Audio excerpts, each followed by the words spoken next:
The next section, Imam Ibn Qudama, in his summary, he dedicates some time discussing praiseworthy topics that a person should pursue. And he essentially says that there are two categories to praiseworthy knowledge. The first category, which is just the pinnacle, if you will, praiseworthy in all aspects. And the more a person knows, the better they will be, and the more virtuous their pursuit will be. And that is the knowledge of Allah, the Most High. Learning about Allah subhanahu wa ta'ala, His attributes, about His actions, and His rulings, if you will.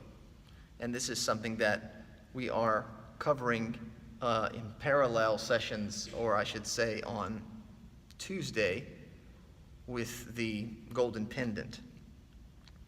And also to learn about how Allah subhanahu wa ta'ala has arranged this life in comparison to the hereafter, meaning that the hereafter is much greater and everlasting, as opposed to the finite world that we live in now. He says this type of knowledge is something that is sought after in and of itself, meaning it's not a gateway to something else. It's not a means to an end, but this type of knowledge, the knowledge of Allah and the hereafter, is what gets you to the end. It's praiseworthy in and of itself. It's what connects you to happiness in the hereafter. And the knowledge of Islam, the knowledge of Allah subhanahu wa ta'ala and His attributes and His actions, etc., he says, is like an ocean, the depth of which is unknown. And most people, they swim in that ocean close to the shore, oftentimes in the shallows. The opportunity, however, is to go into the depths of the sea. So this is the first category, the knowledge of faith. The second is the subjects or knowledge of, or we should say, which is praiseworthy, of course. And this is of limited capacity. And these are the things that are needed by community. He mentioned previously what are considered furud kifayat, communal obligations. And he specifically pointed out mathematics and medicine. And then you could think of a ton of other things that our communities are in need of today, whether that be understanding of management or technology or whatever you could think of that the community is in need of. It's a praiseworthy pursuit so that the community at large is not left wanting and lacking. And of course, this type or this branch of knowledge, within it are things which are needed.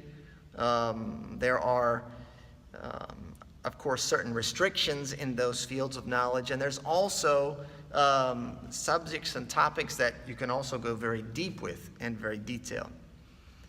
So, essentially, Imam Ibn Qudama, he gives some advice and says, you should be one of two types of people. Number one, that you're very busy with yourself. That you're busy with yourself. And that's the first type. You're busy learning, you're busy acquiring, you're busy working on yourself, working on your soul, or you're a person who gives time for others and helps others develop and grow after you have taken care of yourself. And this is essential here. And he says, beware of becoming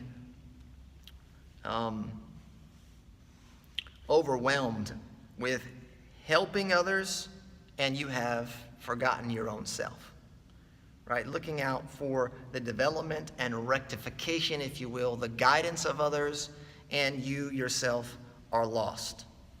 You have to give great attention to rectifying what's in here before what's outside. You need to build a strong foundation, which is in the heart, and that is your faith.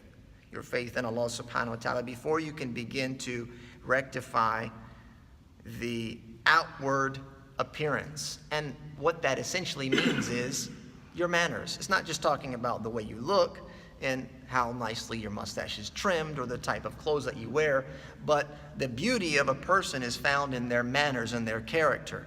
And if that doesn't come from a strong foundation, it's very weak and more than likely going to be very short-lived.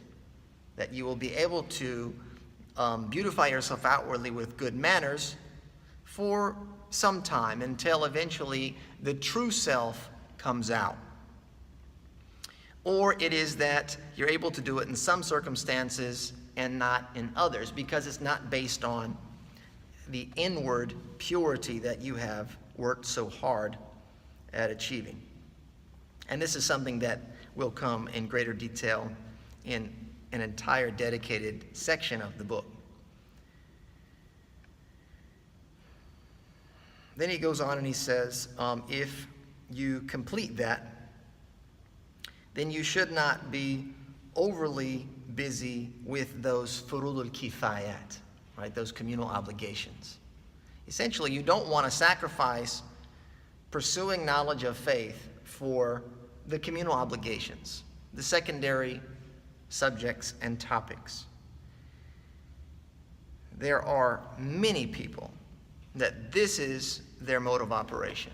They get wrapped up in a particular field of worldly pursuit at the expense of the knowledge of Allah subhanahu wa ta'ala and the hereafter.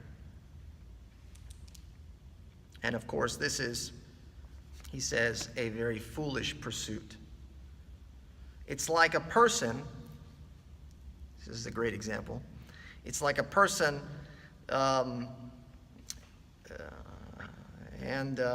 who has a scorpion go inside of their clothes, right? A scorpion has crawled inside of their clothes. And they're over there swatting the flies from the person sitting next to them. They're worried about this guy when, in fact, they're in grave danger. They've become distracted with these secondary issues. So, what do you do? He says, of course, if you have become essentially finished with improving yourself, with purifying your soul, which he says is unimaginable, then you can begin to busy yourself with these communal obligations and do so with moderate progression. So the intent behind that is whatever field of study you're interested in order to serve yourself, your family, and your community, you pursue it in a progressive way in order to fulfill the need. And once the need is fulfilled, then that's where you should stop, so that you do not become overwhelmed and overly busy with such a pursuit.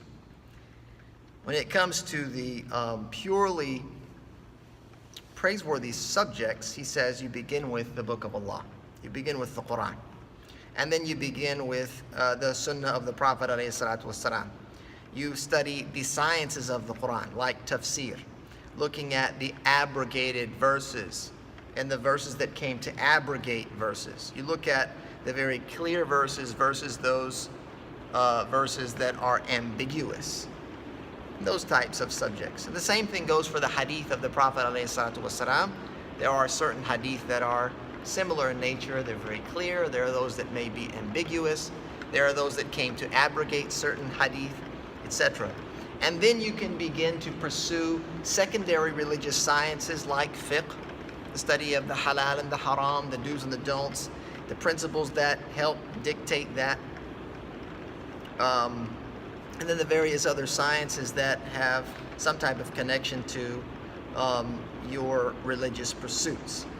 He says that you can continue to branch out so long as you have been blessed with life and you have been afforded the time.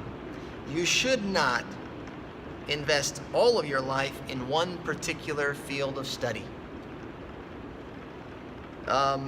looking to go into its depths to examine and explore, because there are many subjects to study. There are many things to know.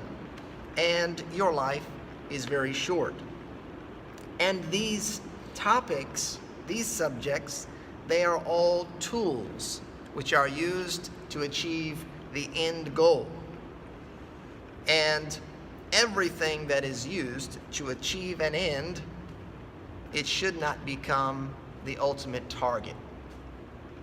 So essentially, looking at, when you're talking about the religious knowledge, you should learn enough so that you can achieve your goal, which is to worship Allah upon clarity, so that your faith is firm enough that you're not shaken by doubt, so that you have enough knowledge to pursue your provision in this world. What is it that I can do? What is it that I should stay away from? What is halal? What is haram? So each and every one of us, we have different needs and requirements when it comes to that. Some of us, we may not need to know about the religious rulings of medicine because we're going to rely on our doctors to understand that. And then there may be those that do not need to know the ins and the outs of finance because we're going to expect that we have, people in our community that are going to help guide us through that, and that may not be what we do on a regular basis. And so on and so forth. You can find the same thing for pretty much any subject in the realm of Islamic sciences. So a person should definitely take that into consideration, how much time they're going to give to achieve the goals that they're after. Essentially, it means that, and I know this is something that's used, a jack of all trades and a master of none. Right? So when it comes to your understanding of faith, you certainly want to achieve a general awareness of the gamut, a broad gamut of subjects in Islam. So you have some working knowledge, and you have at least an inclination of the topic's existence, right? So that in the instance that you need to know more, you'll know where you can go and find it.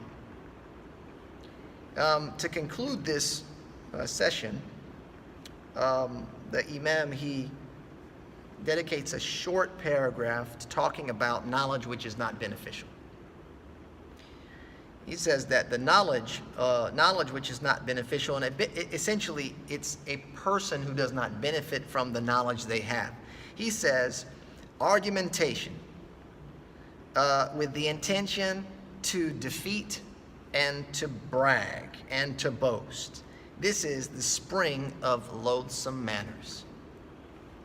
And a person who is into this, meaning they go and learn and they become well-versed, they become subject matter experts. And the reason they've done that is in order to debate, argue, and destroy opponents. That's what the purpose is. You won't find that they are free from pride, being conceited, or that they show off. And this is very easy to do because they're able to humiliate their opponents or those that are lesser than them. They're able to raise themselves up because they are, in their own eyes, greater than those around them. And Imam Ibn Qudamah, he says, this is the majority of what we find today. And that was during his time. Right? So this is not something that's restricted to our time, but it was something that was challenging the communities of the past as well. That people were using knowledge as a tool to basically lift themselves up by argumentation and debate. And what happens is they're looking essentially by arguing and holding such debate that they'll be recognized and they'll be praised and they'll be thanked. And they will spend their entire life in the pursuit of this knowledge for the purpose of arguing. And it will not benefit them in the hereafter. because the true goal of learning is to apply that knowledge so that you can get closer to Allah subhanahu wa ta'ala. So what they're after is not only looking at the subject matter itself, but they're also extremely invested in the tools of debate, like eloquence and memorizing rare sayings and traditions that can be used to their advantage. And of course, the Prophet ﷺ was reported to have said in a hadith that the most severe in torment on the day of resurrection is a scholar or a person of knowledge who has not benefited from the knowledge they possess.